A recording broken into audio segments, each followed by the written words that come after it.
महाराष्ट्र एक समृद्ध परंपरेचा वारसा लाभलेला प्रदेश. इथे निसर्ग, कला आणि संस्कृतीचा अनोखा संगम पाहायला मिळतो. या भूमीवर साजरे होणारे उत्सव केवळ धार्मिकचे नाहीत, तर सामाजिक आणि सांस्कृतिक एकतेचे प्रतीक आहेत. आपली वर्षाची सुरुवात होते ती मकर संक्रांतीने, पतंगांच्या उंच भरारीने.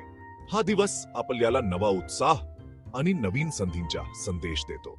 यानंतर येतो होळीचा उत्सव.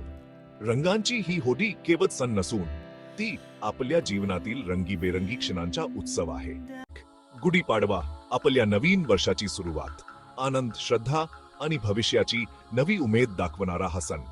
गुढी उभारून आपण शुभेच्छा देतो आणि नवीन सुरुवात करतो.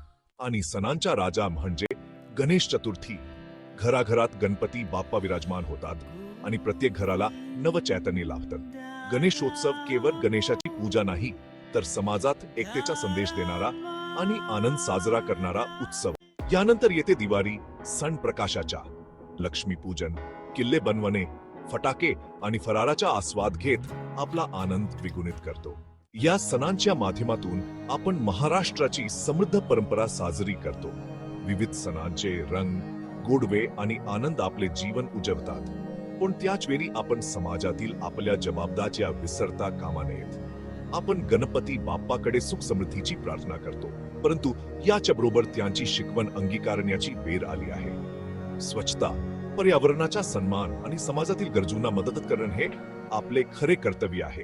आज गणेश विसर्जन करताना आपण आपल्या प्रदूषणमुक्त निसर्गाचे संरक्षण करण्याची प्रतिज्ञा करूया. पर्यावरण पूरक विसर्जनातून आणि प्लास्टिक मुक्त सण साजरे करून बाप्पाच्या शिकवणीचे पालन करूया. याशिवाय समाजात एकतेचा आणि आपुलकीचा संदेश देणं हे आपल्या सणांचे मूळ उद्दिष्ट आहे. चला आपण गरजूंना मदत करून आपला आनंद त्यांच्या सोबत वाटून समाजात एक सकारात्मक बदल घडवूया.